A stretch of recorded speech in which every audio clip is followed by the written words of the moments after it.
I was a Republican all my life. Now I'm voting all the way blue. I'm on the blue tsunami. I'm very disgusted with the Republican Party, and every time I think about them, I feel a knot in my stomach and I get nauseated. It's that bad. So I am sick and tired of this 4 years just division and hatred, and I cannot speak to some of my family members, and I'm sick of it.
Hello, my name's Matt. I'm a Lincoln Bowyer. I worked for the Sheriff's Department for 21 years here in Indianapolis, and then now I'm falling into Obamacare when I lost my job due to an injury and lost my insurance a month later. Then suddenly found myself in Obamacare, and so this whole deal about what's going on in the courts a week after the election really means a lot to me. I was a Republican. I had a good job. I was making good money. I had a good insurance policy. And then all of a sudden, I lost it. It was so easy to lose.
It's Monday, October 26th, just 8 days from the election.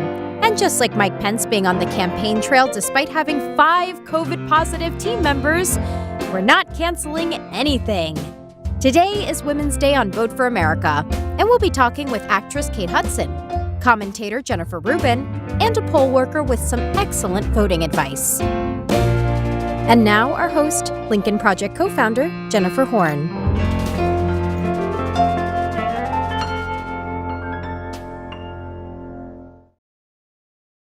And welcome to Vote for America on LPTV. I'm so happy that you joined us today. It is great to have you here. We are back in the studio where we will be every day this week at our new time, 2:30 p.m. Eastern Time. It's great to have you here. And just to reassure you all, we are always so grateful for the concern that you express.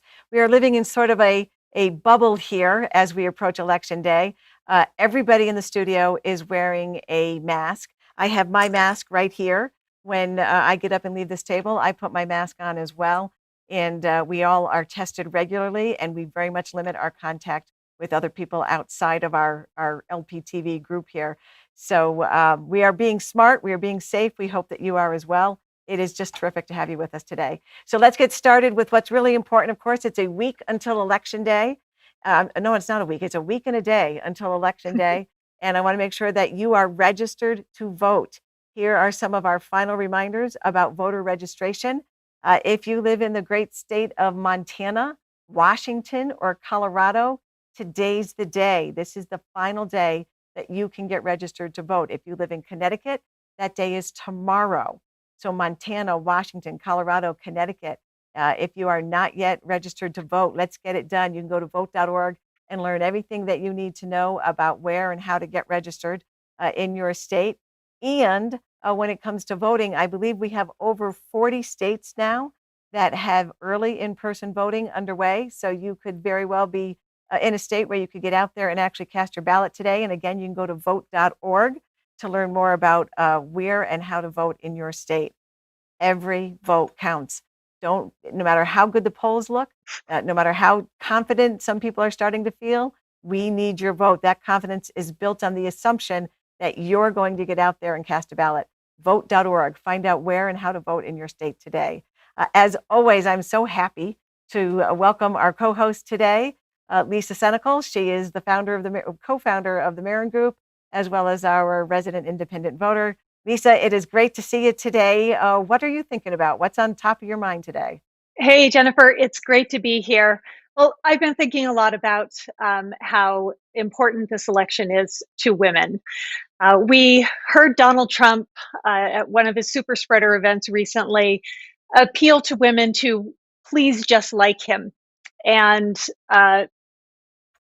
honestly, Donald Trump has not given us a lot to like. So while he's out there holding super spreader events and being, expecting that he's just going to be able to grab women by the ballot, we are struggling. Right now, women are dropping out of the workforce because of COVID-19 at a rate of 4-to-1 to men. And there are a few reasons for that.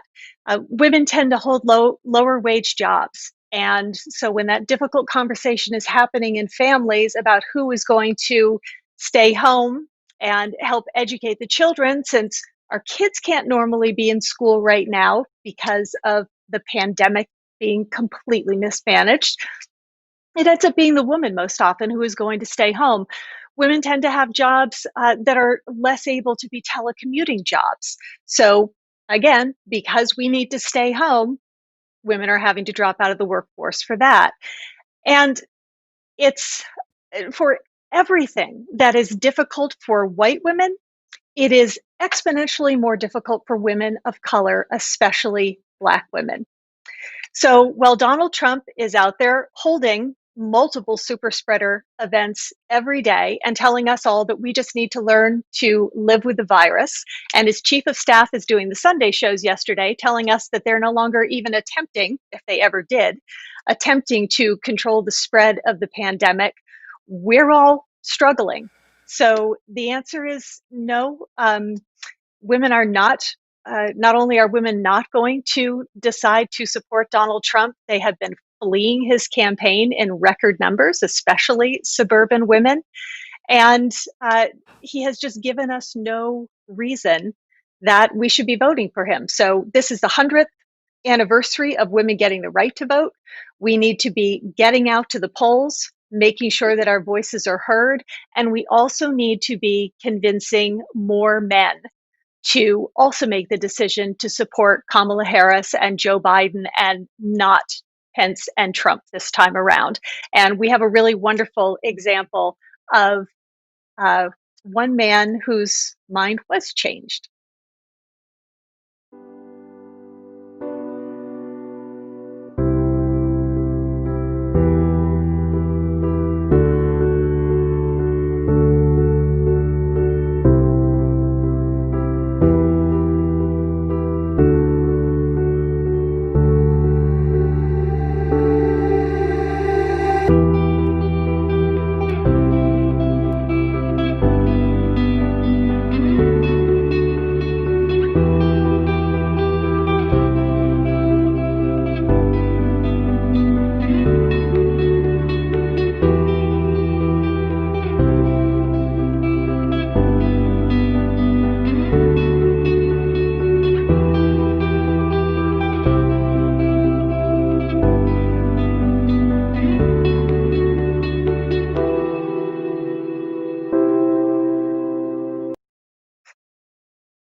I love that video. I'm one of 3 daughters, so it hits me every time I watch it because I know how persuasive daughters can be to their dads.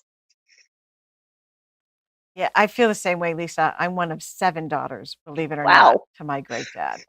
And so when I hear these stories and I see that video, especially, and her dad is ill, and my dad is elderly as well, and that we are able to have these conversations with our dads in a loving and respectful way, I think is it's something really valuable. And I have a hard time watching that video too. It's very sweet and very encouraging. So thank you to It everybody is. who is sending us videos, and yes, and sending us your stories and posting it online for other people to see and other social media sources. It's great to see it. I want to share kind of in that same vein from a little different perspective. There was a poll recently that showed what I thought was some fascinating information about the degree to which women are influencing the outcome of this election this year, and their ability to really be a voice that makes a difference in whether or not Donald Trump is going to go back to the White House. And this was a poll that I believe that was done by Fox News, looking at the swing states. These percentages that you see are Republican women in swing states who have said they are going to vote for Donald Trump. Wisconsin, 10%, Pennsylvania, 7%, Ohio, 6%, Michigan, 10%. Republican women, I may have said that wrong a second ago, who are going to vote for Joe Biden. I said it backwards, I think, the first time. This is really significant. These are Republicans who have decided they are going to vote for the Democratic nominee. And remember, when the Lincoln Project started, we said if we could move 3 or 4% of the Republican vote to Joe Biden, that we would be successful. Look at those numbers, 10%, 6%, 7%. Those are just the women in the swing states. If those numbers hold, and we can't assume that they will, remember that. It is always when we get to this point in an election, the race tightens. These are numbers that there's no guarantee that they will hold. I don't want anyone out there to feel so confident that you figure you don't need to figure out where your local polling place is and go cast a ballot. But to see the degree to which my fellow Republican women are really embracing the power that they have to make a better world, to send a message, to protect our daughters from the kind of messaging and influence that someone like Donald Trump has, that's very encouraging. And I bring that up just as a direct message to those women out there who, like me, maybe have been Republicans your whole life. Perhaps you've left the Republican Party, maybe you're still there. I just want you to know you're not alone. You're not alone. Look at those numbers. You are not alone. It is okay, but you've got to get out there and actually cast a ballot. Winning on election day depends on every single one of us making sure that we cast our vote and that it's counted and our voice is heard. And in that vein, I am very happy to welcome our first guest to the show today. She is a columnist and for the Washington Post. She is a commentator. She's recently dismayed by the behavior of her fellow conservatives, blindly supporting the president despite his horrific handling of the pandemic. It is my pleasure to welcome Jennifer Rubin. Jennifer, how are you today? Thank you so much for joining us. It's an absolute pleasure to be here, Jennifer. We have known each other for many years, and I think this might be the first time we're actually seeing one another. One of the benefits Isn't that nice? Yeah, one of the benefits of this era is that you're getting to actually make contact with people who you might not otherwise, or make contact in different ways. So it's a pleasure to be here, Jennifer. Well, thank you so much for that. I want to start, Jennifer, by talking to you about the president's interview with Leslie Stahl on 60 Minutes. And before we get into it, let's just share this quick clip with our viewers so they can see what I'm talking about. But that's what you told me. You've discredited yourself. You know, I didn't want to have this kind of angry. Of course you did. No, I didn't. Of course you did. No, I didn't. Well, then you brought up a lot of subjects that Well, I said were I'm going to ask you inappropriately brought tough up. questions. They were inappropriately But- brought up right from the beginning. No, your first question was, this is going to be tough questions. Excuse me, Leslie, you started with me. Your first statement was, are you ready for tough questions? Are you? That's no way to talk. It's no way to talk. Leslie, one second. So, Jennifer, just in addition to the fact that he was just bad in the entire interview to begin with, it just infuriates me when I watch the President of the United States reprimand professional women who are doing their jobs. Isn't that really what bothers him? That it's a woman who's asking him tough questions? Absolutely. He is a wimp. He does not allow people in his inner circle who are going to disagree with him, who are going to confront him. And when a woman does it, it's even worse. And that's in large part why he behaves so badly with Savannah Guthrie. That's why he has difficulty with good journalists like Leslie Stahl. And you could see there was no provocation. She wasn't calling him a name. She wasn't badgering him. Right. Simply the words, "I'm going to ask you some tough questions," which is sort of a easygoing, casual way of opening an interview, completely threw him off base. He is the quintessential weakling. And when we saw him get up later in the interview and kind of leave, it wasn't because she was asking anything particularly provocative. It was because she was not allowing him to lie in the questions, that she would be continually rebuke him if in fact he was lying and lying in the same ways that he always has. So I think it's the combination of a female, it's a combination of someone invading his Fox News bubble world in which a whole series of non-facts and non-events are taken for granted. All of that is just explosive for him, and he just can't cope. And it seems to be really moving the needle with women voters now. Where as we get closer to Election Day, we see more and more the way that those numbers are moving. And to your point, he didn't even he just had there was no there were no tough questions. He just couldn't stand that she was questioning him in any way. Right. So let's talk a little bit about the vice president as well. Vice President Mike Pence, who we've just learned in the last day or so that 5 of his very close aides have tested positive for COVID-19. People who are working with him in his presence on a daily basis. And he is still out campaigning in person at these events, face to face with his supporters, continuing to put other people at risk of being exposed through him. He's the guy who's supposed to be who was running the COVID response committee. What are we supposed to take from this? We're this close to Election Day. You would have thought they would have changed pace by now. This is like breaking the irony meter. What can you come up with that wouldn't be a better metaphor for their complete incompetence and really their reckless disregard for human life? He may be at a distance, but they continue to have these super spreader events, as you point out, in which maskless people are packed in tightly in these events. He comes in contact with a whole variety of people as he's at the venue, as he's getting to the venue, as he's flying to the venue. And it never dawns on these people to put other people's health and safety above their own personal and political needs. And in that regard, that is this administration writ large. And I would argue actually that the press has kind of been too easy on them. This is a man who's responsible for tens of thousands, perhaps hundreds of thousands of unnecessary deaths. He has contributed because he's been reckless, he's been incompetent. Those deaths are on his head and on Mike Pence's head.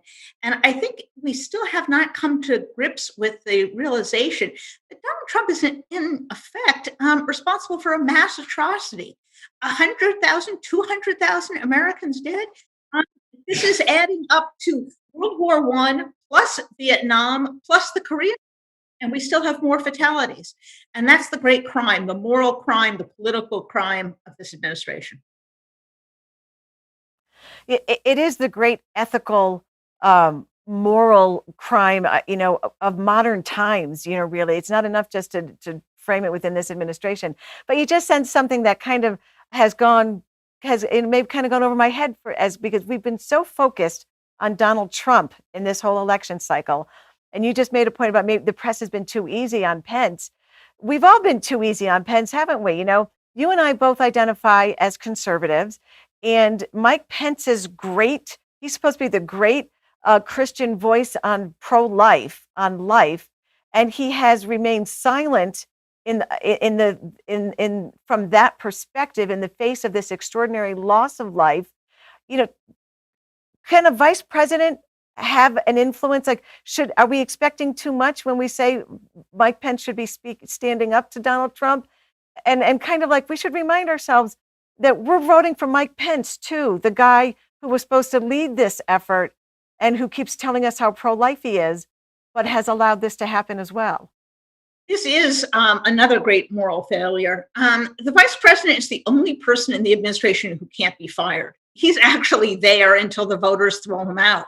So if one wanted to be a moral, responsible individual, you would at least avoid making excuses enabling a dangerous, malicious president. And he has gone out of his way to be the most sycophantic, the most indulgent sort of advisor to President Trump. And as a result, he has, I think, accelerated and contributed to the problem. No one is asking him to, come out and endorse Joe Biden, but certainly to correct the record, not to perpetuate myths like we've turned the corner, not to perpetuate the notion that somehow we can't control the spread of the virus.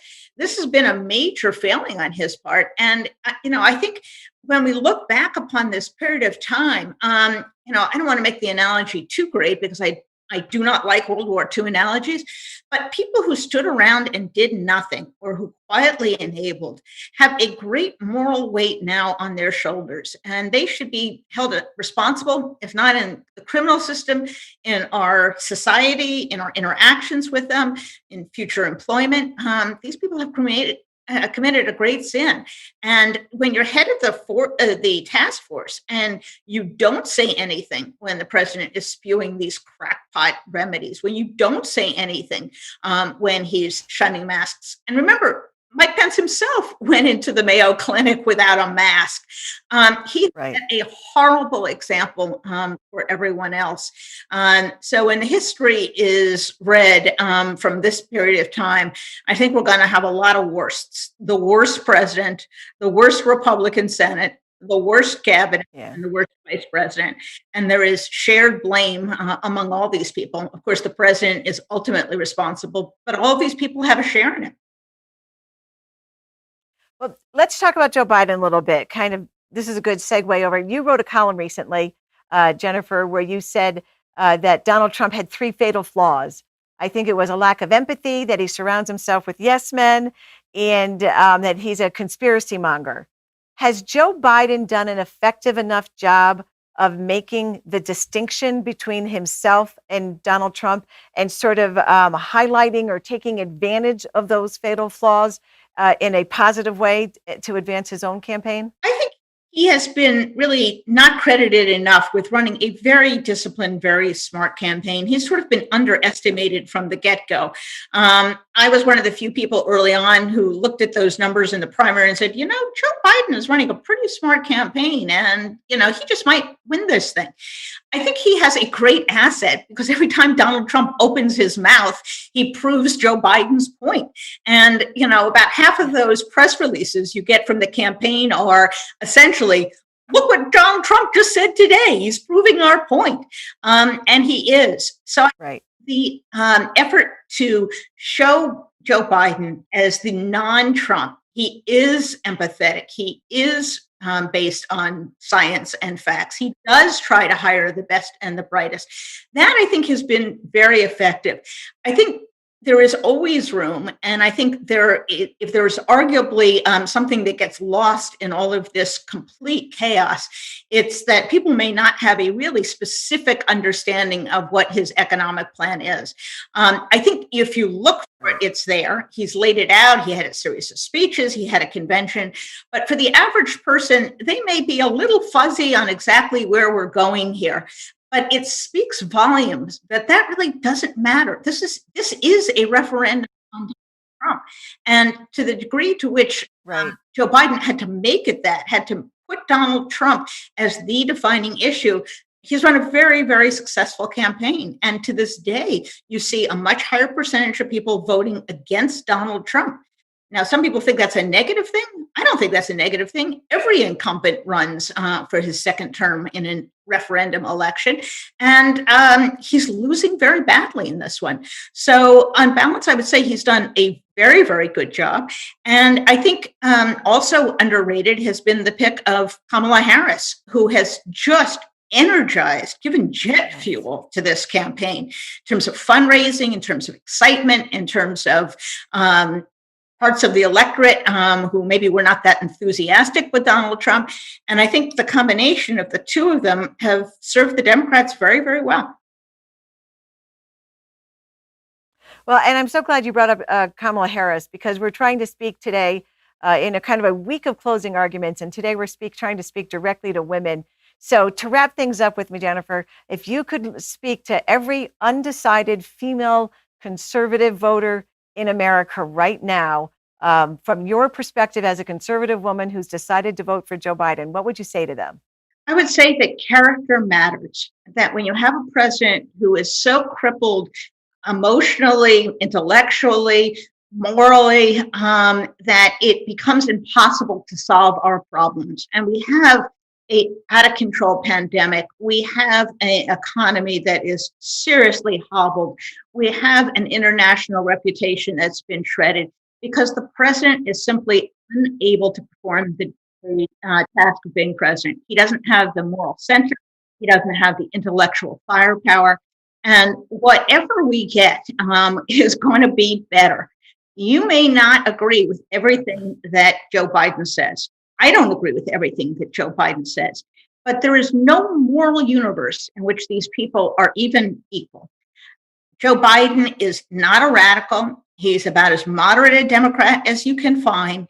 He is not Bernie Sanders. He is not Elizabeth Warren. He has always been a center-left Democrat. He seems to have made a big effort not to associate himself with some of the aggressive ideas that his opponents had, including the Medicare for All plan. So I think he's a decent human being. I think he will try to do the job well.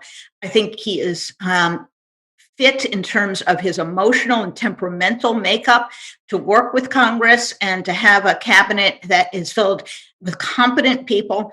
And lastly, he's an honest man. He has not, contrary to Donald Trump's ridiculous propaganda, gotten rich off government. He does not have multiple properties. He is not going to feather his own nest by terrible corruption during his presidency.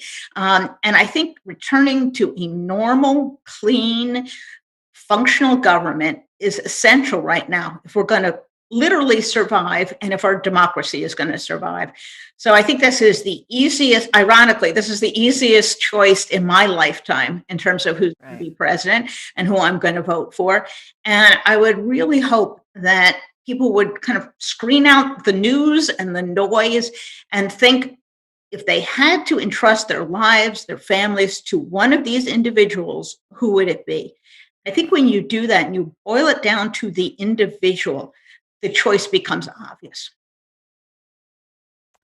I love that. It should be that simple, Jennifer. And you made a great point as well there. Like we forget sometimes, Joe Biden is actually a moderate Democrat. He was one of the two candidates in the primary advocating to maintain some sort of choice in healthcare as they were talking about their different healthcare plans. So it comes down to character. Who do you trust? Jennifer Rubin, columnist at the Washington Post, thank you so much for being with us here today. I look forward to having the chance to talk to you again. My pleasure. Thank you so much. So Lisa, I love that. I love that of everything she said, that direct, answer to other conservative women who are sort of on the fence about what to do right now. Who would you trust? Who would you trust with your life, with your family's lives, with your health and well-being? Which of these two people would you trust? Right. And I do think that this is an election that's going to come down to character. Right. And it's an incredibly stark choice. I think she's absolutely right. There are times where there's always a difference, but not this kind of difference between the two candidates. So I certainly agree with her that the decision is easy. And the other thing, she mentioned a couple of things that people should be tuning out. The other thing to tune out are the polls. I know we all pay a lot of attention to them, but the polls don't matter. Polls are not actual voters who have gone out and voted. And so the thing we really have to be focusing on is getting everybody out to the polls and not paying attention to the horse race polls. We are going to jump forward. I'm sorry, we can't chat more about her because I think it was a conversation between two brilliant Jennifers, which is always fun. So we were talking about voters. We already have almost 60 million people who have cast their ballots this year, which is pretty mind-blowing. There hasn't been any other voter turnout before Election Day like we're having right now. So it's really exciting to see. And the other thing that has been really exciting to see are all the voter selfies that people have been sending us.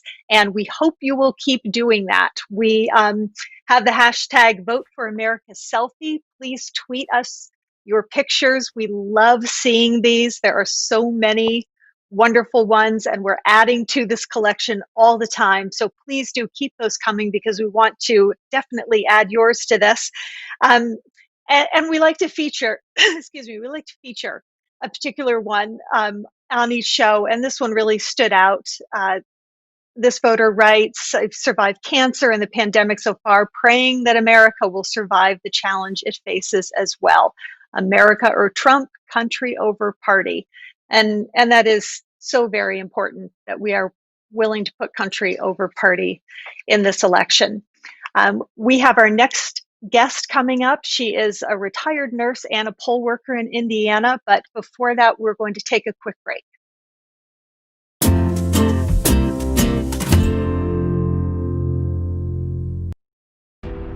Dear daughters, we want so much for you. We want you to grow up proud and strong in an America that believes in you, believes in your worth, believes in your potential to be whomever you want to be. Free of name-calling. Crazy Nancy. She was nastier than even Pocahontas. That fat, ugly face of hers. Free of body shaming. She would not be my first choice, that I can tell you. Free of bullying. That's okay, I know you're not thinking. You never do. I'm sorry? Where ambition is applauded, not vilified, because ambition is not a dirty word. Where confidence is celebrated, not torn down. Where there is no height you cannot reach. We want you to be proud to be nasty. Nasty isn't a four-letter word. It's who you are. Strong, determined, brave. This is the America we want for you. For you, dear daughters. The Lincoln Project is responsible for the content of this advertising.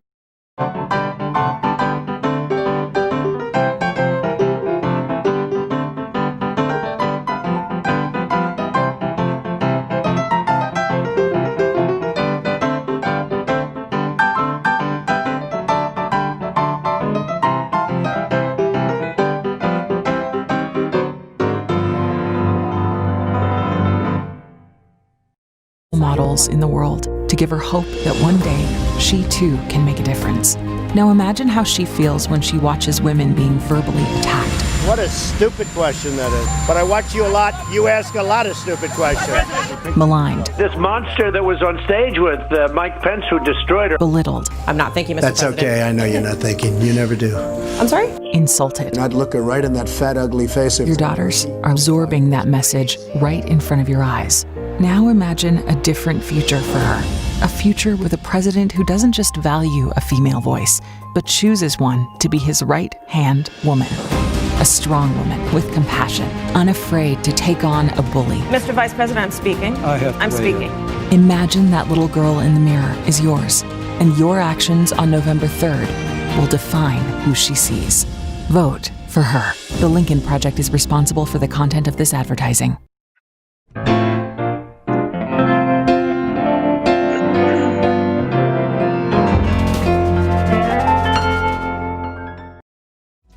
Welcome back to LPTV and Vote for America.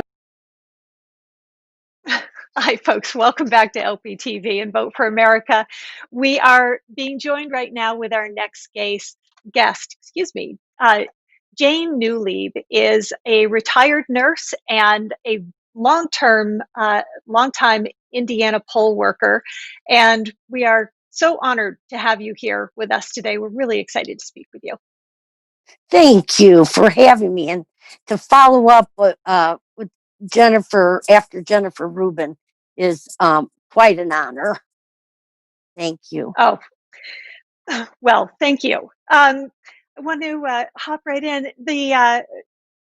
Obviously, there's a lot happening before the election this year, which is exciting. As a poll worker, what are you seeing happening in Indiana? I'm seeing a lot of early voting. There's the first week that they had the early voting, there were lines outside the polling places. We had in this area, we had 3 places we could go to vote early, and they were all busy all the time. So that's very exciting. It's really exciting to see. I'm going to ask you to take off your poll worker hat, put on your nursing hat now. Okay.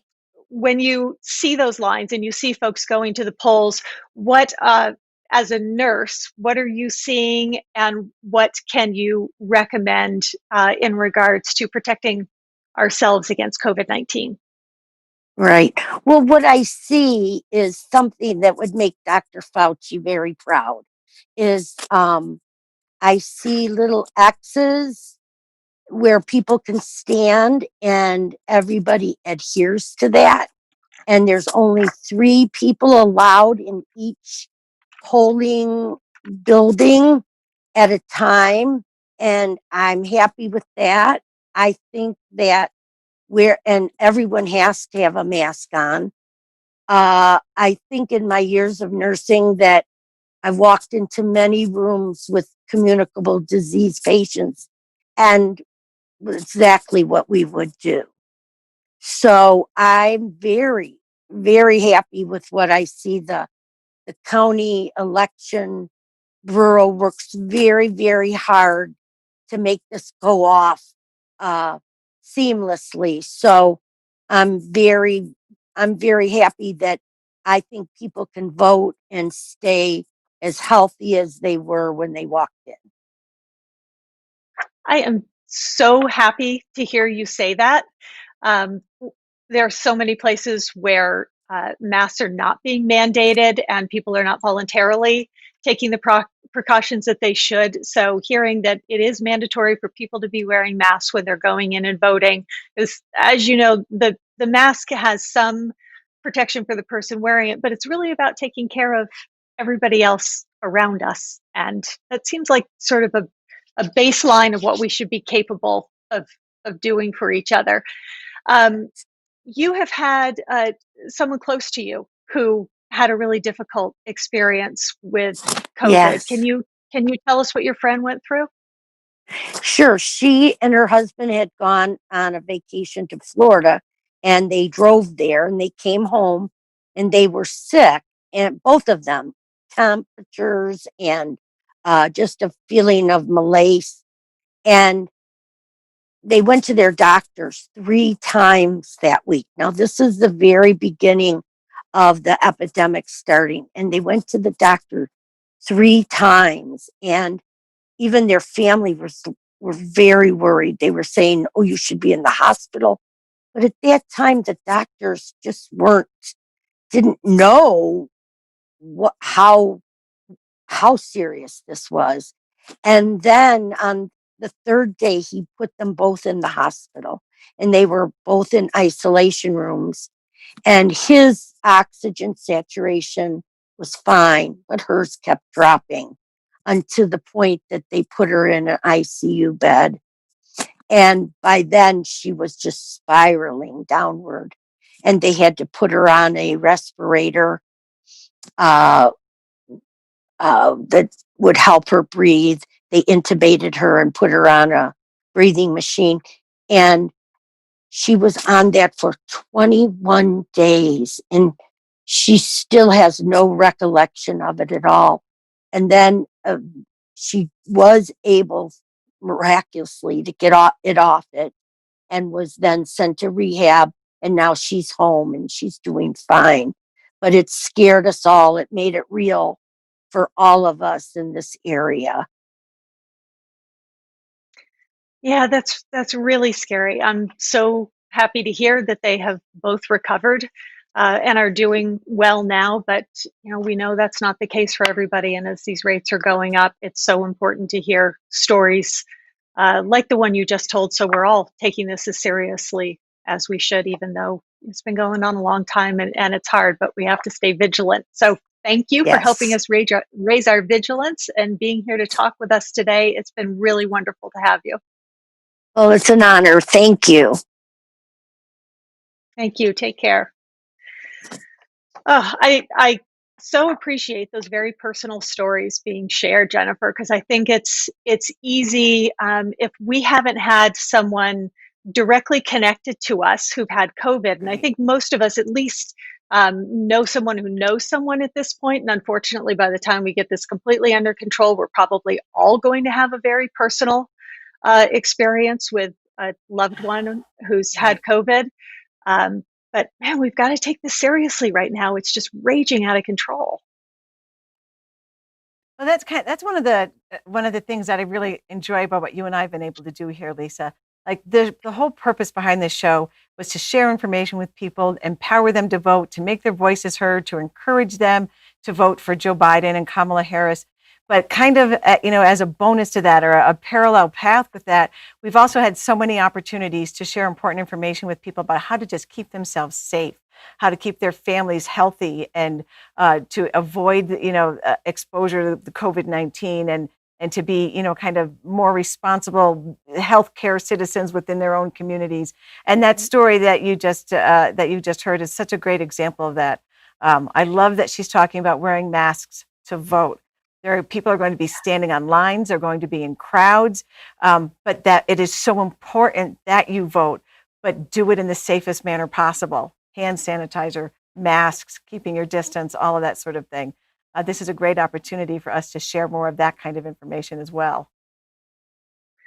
Right. Yeah. And we are trying to drive that home as much as we possibly can. And so you were talking at the beginning of the show about how many states now have early voting available. I'm afraid I can't hear, so Lisa. If you're in one of those states, make sure that you get out there early. You don't need to wait until Election Day when things might be more crowded. So get out there and make sure that you are getting your ballot cast and you're going to have your voice heard. We are going to take another break right now, and then we are going to be Oh, I'm sorry. I'm hearing no, we're not going to take a break. I apologize. Okay. Sorry, I don't think Jennifer, can you hear me? I'm afraid I cannot hear a thing. It is. Yes, I apologize. We are having technical challenges right now. We are going to, there is an interview. We are going to have an interview that was done a couple of days ago to share with you, a really special one. But first, we're going to go ahead and take a quick commercial break.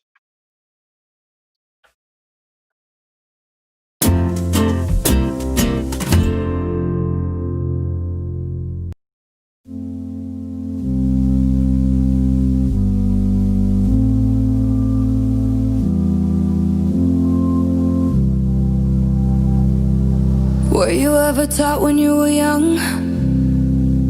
If you mess with things selfishly, they're bound to come undone. I'm not the only one that's been affected and resented. Every story you've spun, and I'm a lucky one.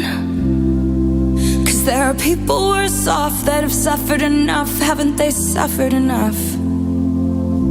But you can't get enough of shutting down systems for personal gain, fighting fires with liars and praying for rain. Do you get off on pain? We're not pawns in your game, Commander-in-Chief. Honestly, If I did the things you do, I couldn't sleep. Seriously, do you even know the truth? We're in a state of crisis. People are dying while you line your pockets deep. Commander-in-Chief, how does it feel to still be able to breathe?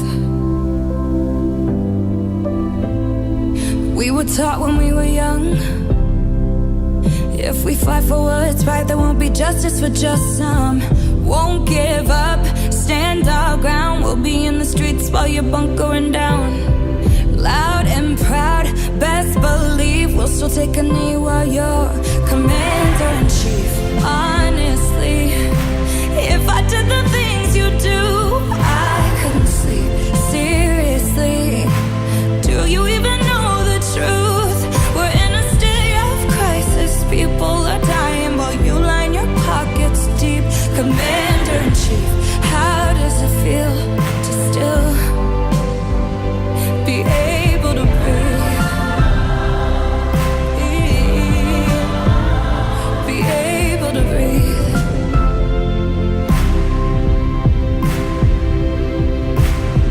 Won't give up, stand your ground. We'll be on the streets while you're bunkering down. Won't give up, stand our ground. We'll be in the streets while you're Commander-in-Chief. Honestly, if I did the things you do, I couldn't sleep. Seriously, do you even know the truth? We're in a state of crisis. People are dying while you line your pockets deep. Commander-in-Chief, how does it feel to still be able to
And welcome back to Vote for America on LPTV. I'm so glad that you stayed with us, and I'm really excited to bring this next interview to you.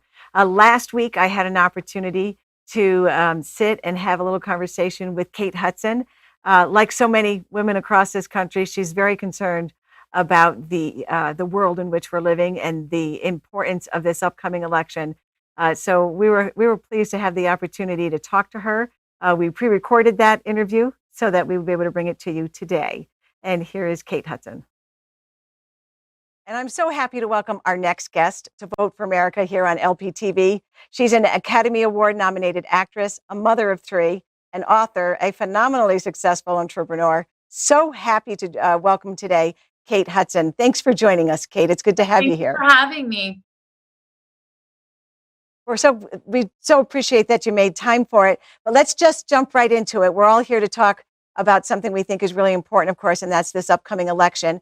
The choice for America today is between Donald Trump and Joe Biden. You and I had a chance to chat a few weeks ago, and you mentioned that you have an experience that's very similar to that of so many other Americans, in that you come from kind of a politically divided family. How does that dynamic work in your house? Yeah. I'm glad you jumped right in with that question, because I think it's something that a lot of people can relate to. And for me, it's not just my family that I live with, me and Danny even. It's the bigger family, right? I mean, we are all across the board. I mean, you've got Republican, Libertarian, Democrat, Socialist type Democrat. I mean, it's across the board. And when you grow up with that kind of, let's say, political tumultuousness, you somehow end up in the middle somewhere, right? You end up growing up kind of looking at some of the smartest people that you know and you respect who have very different opinions, and respecting that they're different, and kind of not really feeling like you belong to one or the other. And that's how I grew up. And that's, I think, one of the reasons why I've never been very sort of politically focused. Well, and that's what we're missing. That's what we're missing in this environment that we live in. And you can't blame it all on Donald Trump. It's been a gradual thing, but he has really taken advantage of it and made it so much worse. And you were just talking about your family and your children. You have two sons. And one of the things that I have found really distressing about the environment in which we live are my boys looking at Donald Trump as, he's the president, he's a leader of the free world. This example that he sets, the way he treats women, the way that he, communicates with women and talks to them and about them. Have you had conversations about those kinds of things? Because your sons are a lot younger than mine. Mm-hmm. They're still kind of developing their view of the world. Do you talk to them about these sort of things? I think it's really interesting. I like this question because I am a real strong believer in raising children to have the freedom of their own thought process. I want them to grow up feeling comfortable and okay making their own decisions, not being manipulated, not being swayed, doing the research, asking the questions. And I will respect, as long as they're coming from decency and they're good, kind human beings, that whatever they believe in will be coming from the right place. So let's talk a little bit, kind of move forward just a little bit and talk about women, because you're the mom of a daughter. And there are a couple of things for us to sort of, a couple of ways to approach this. We're living in a time when we have a president of the United States who demeans and devalues women daily. And this is an election that we are approaching where we know that the vote of suburban women could literally make the difference. It could be their vote that decides, whether Donald Trump gets reelected or not. How do you, I guess, what are your thoughts? How do you kind of frame all that? Your daughter's growing up in a Donald Trump world right now, and we're the ones, women have kind of the power to do something about it.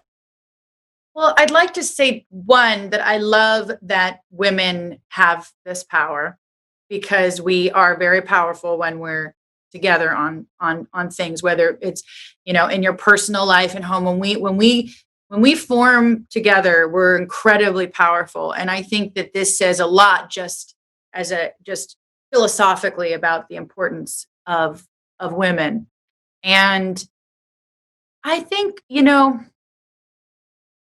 look, no matter who it is, when women are being demeaned and women are being devalued and women are being targeted, it's where you lose me completely. Kate, I'm really happy to welcome to the conversation the executive director here at the Lincoln Project. She's a good friend of mine and yours. We're really happy to have Sarah Lenti with us today as well. I know she has a couple of questions for you today. Hi, Jennifer. Thanks, Kate. Hi, good to see you. Thanks for doing this. So you gave us a perfect segue. So just to set the stage, the Lincoln Project has a lot of, our audience is big. It's got Republicans, Democrats, Independents. So as you just noted earlier, people generally assume that Hollywood is very progressive, liberal, call it what you want. Mm-hmm. Would you mind sharing how you would describe or define yourself politically? I don't even know myself. I mean, I have to say, we were doing this fun thing in our family where it's like a test that you take online to find out where you fall politically. It kind of like gives you this chart, and I was just smack dab in the center of it. So, I would say that if I'm a registered Democrat based on my social issues. But I would say I lean independent. I'm interested in the person. I'm interested in if I feel like, I kind of approach, and it's my own philosophy. I look at politics like I'm saying, like I would be hiring. Who do I think, based on where we are right now in the world, is going to be the best person for the job?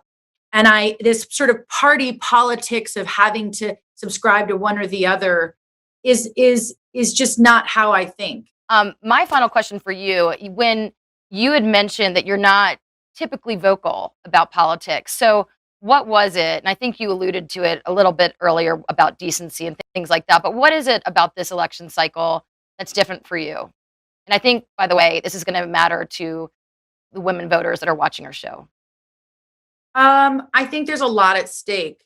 I've never felt that way before. I really do believe that our democracy is at stake, and I know that some people would roll their eyes at that, but I've done enough and research, and I understand enough about how, especially through technology, how manipulative and how divisive this administration has been. And I would feel, if you told me this 4 years ago or 8 years ago, if this was something that I'd want to do, there's just no way. It's not really been it hasn't been my passion. But now we know, like, if saving our democracy isn't something that is so deeply important, to you, I would think personally that I'd have to ask myself a strong question, which is, if I can't if we can't talk about this, if I can't be able to even chat about this without it being,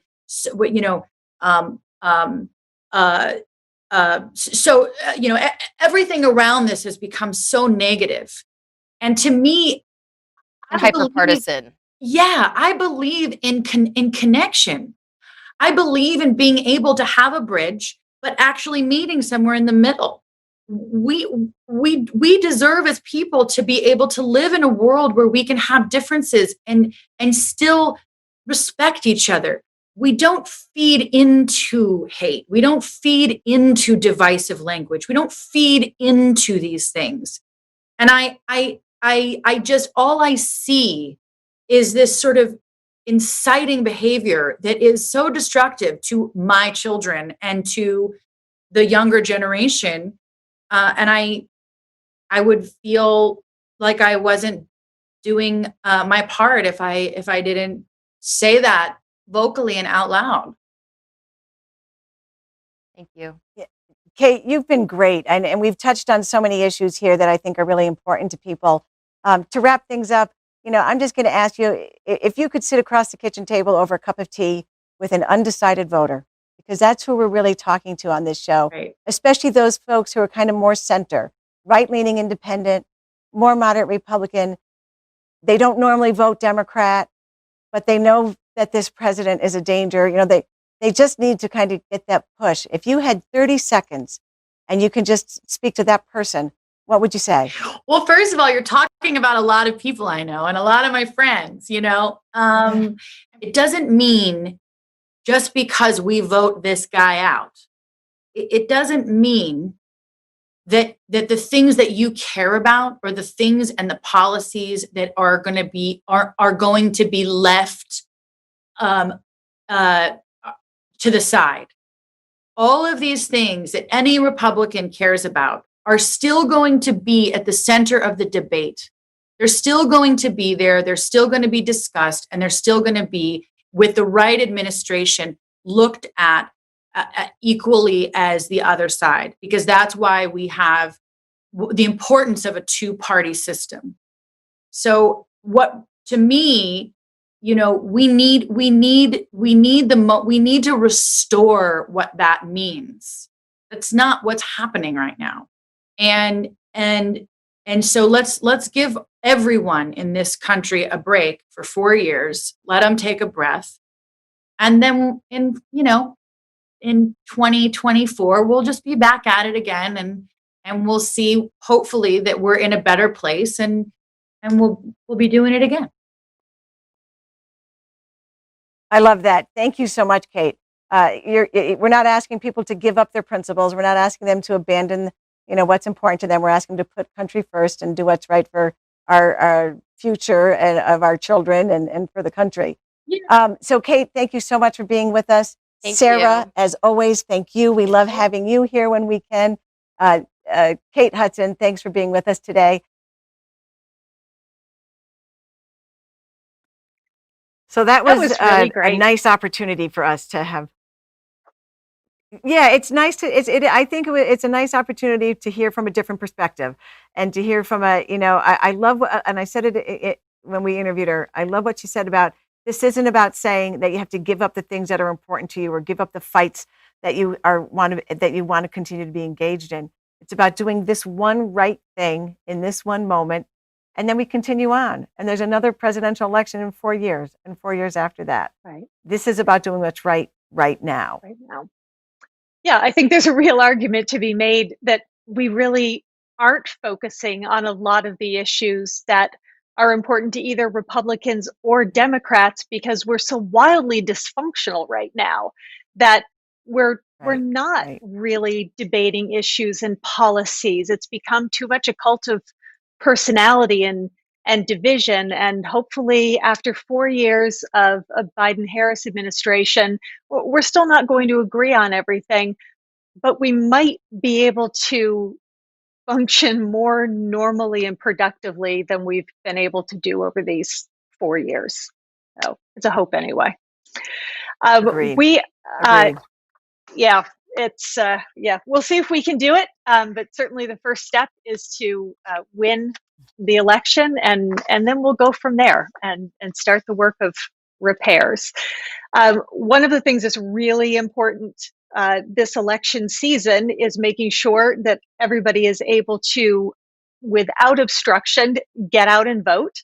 And so the Lincoln Project has partnered with an organization called CSAY 2020, and their whole purpose is to provide a platform that is going to allow people, whenever they see any type of voter intimidation, or the voting machines aren't working, or somehow the polls are being obstructed in one way or another, there's an easy place to report it.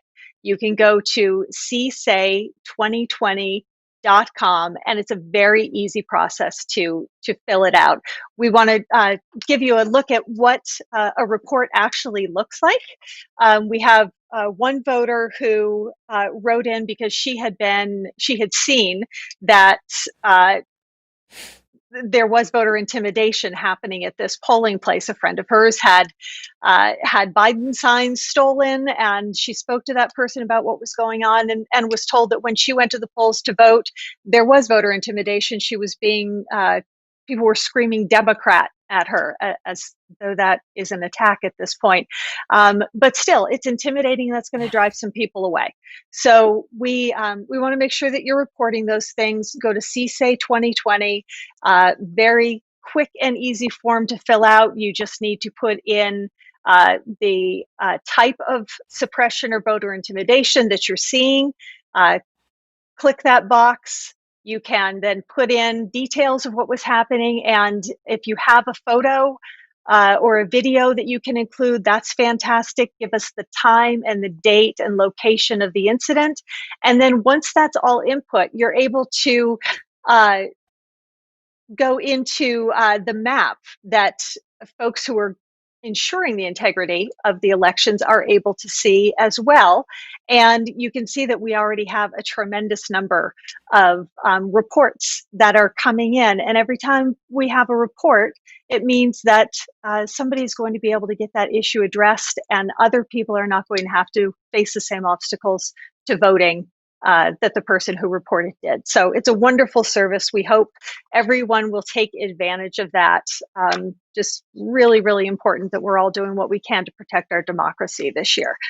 We have gotten some great audience questions, and we want to jump right into those right now. The first question that we have today is, why do half of eligible voters not vote?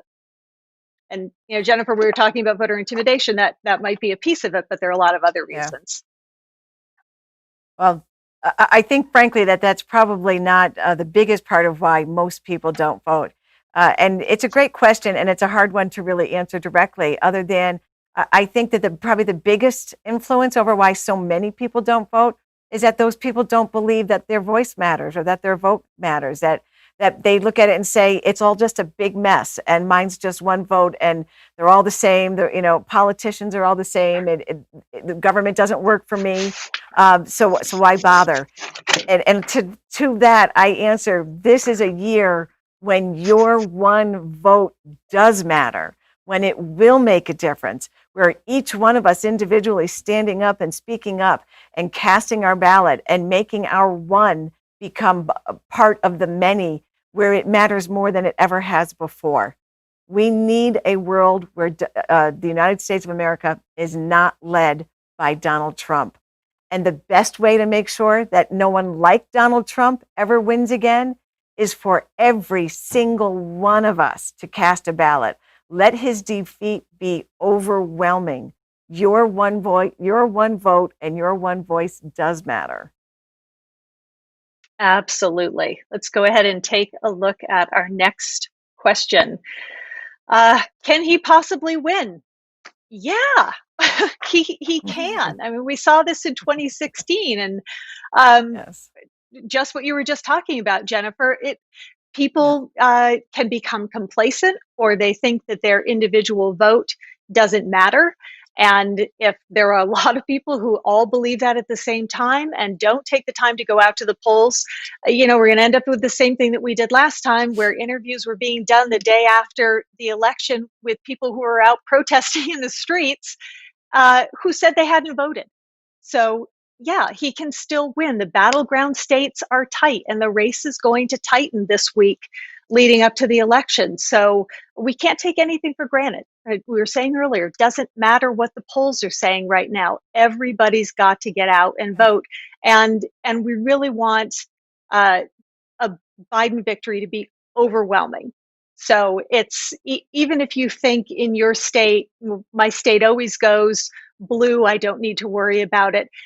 Make sure you get out there anyway. There are also other races on the ballot that really matter. So take part in our democracy and make sure you are casting your vote. We have one more tweet today that we wanted to go to. Why do so many people support Trump? Oh God, that's a hard one, isn't it? You feel like, but I've given this a lot of thought. I have given this a lot of thought over the last 4 years, and I think it's really important for us to acknowledge, one, that the majority of people who are going to vote for Donald Trump or who do support him are not racists or bigots or mean, horrible people. I think that it's incumbent upon us to try to understand those people who do support him. There is something in our society, something in the way that our country works, that is leaving them out, that is making them feel like it is not working for them, or they're continuing to struggle to care for their families, to put food on the table, to keep a roof over their heads. They feel like there is no one out there to be a voice for them. And I think when Donald Trump came along with his bold, angry, take it to the streets kind of campaign, that fighting, they look at it and said, there's somebody who's going to fight for me. What I hope is that those folks who do support him or did support him because of that they can look back over these past 4 years and see that Donald Trump, it turns out, doesn't actually fight for anyone but himself. And that his policies have actually hurt America, have hurt families, have created greater economic burden. They've hurt women. 30 million Americans who have become over 30 million now unemployed during this pandemic.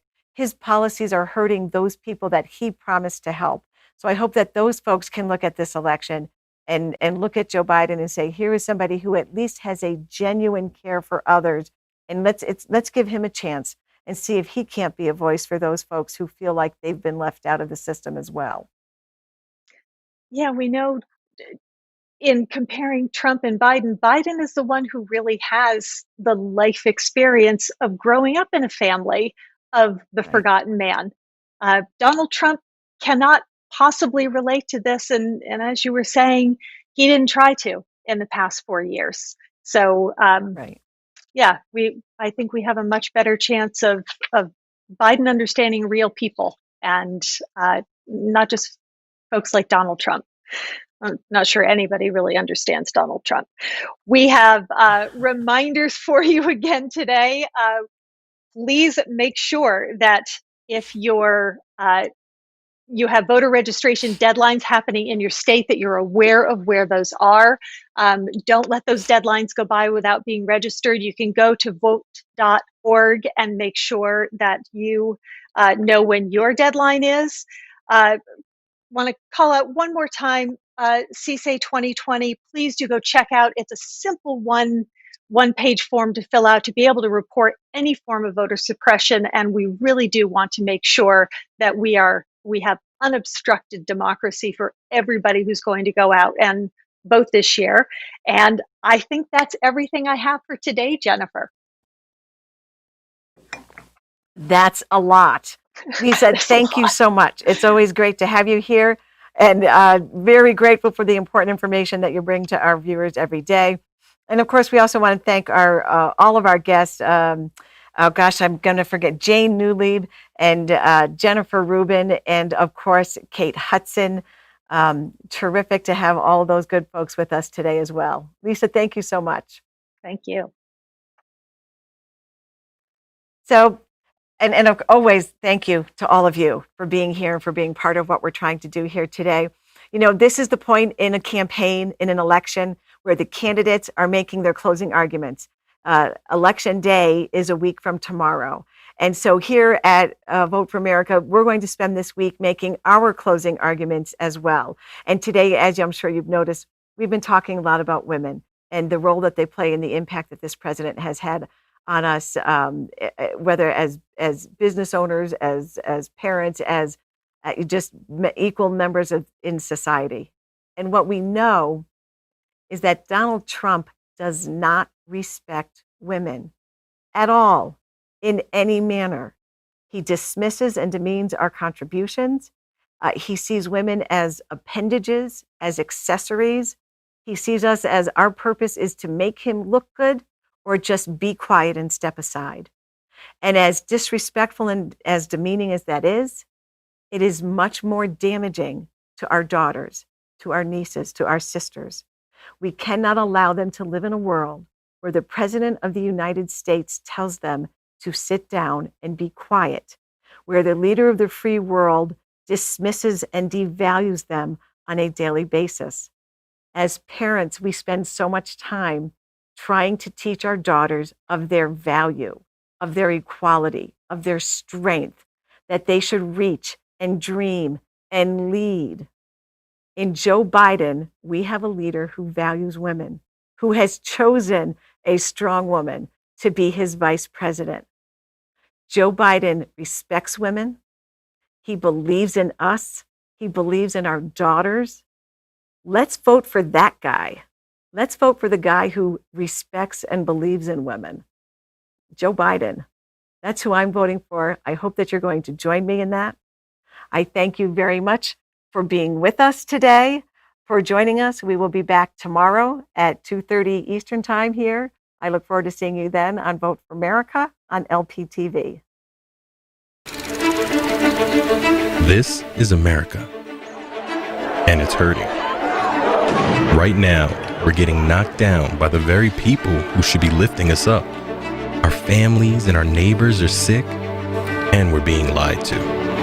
They want to scare us into believing it has to be this way. It doesn't. In the past, when change was needed, we've stepped up. Now, it's time to step up again.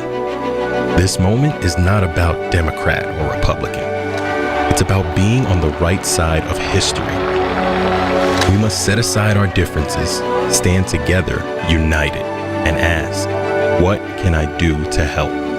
It's time to put people ahead of politics, to put country over party. It's time to vote for America.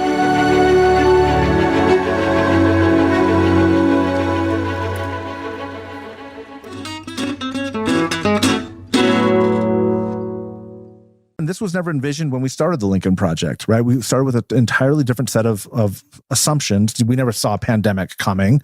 3 or 4 months into this project, COVID-19 hits, the president makes it clear he's not going to take this seriously, and he pressures Republican governors to do the same. So what happens is it hits in certain parts of the country, particularly on the coasts, and then as we go into summer, it hits the Sun Belt very, very devastatingly. And what we see then in the data shop is we start to notice that there's a correlation between the increase in infection rates in counties and the decline in Donald Trump's support numbers politically. In other words, when this became real to people in their real lives and in their communities, it was no longer avoidable. It wasn't abstract. It wasn't like Trump saying something on TMZ or kids in cages. It was not something that they saw in the news or they could easily avoid. It was happening to everybody. Everybody was sheltering in place. You're worried about your grandparents. Are the kids going to be affected? What is this thing? We don't know. Every American was affected by this.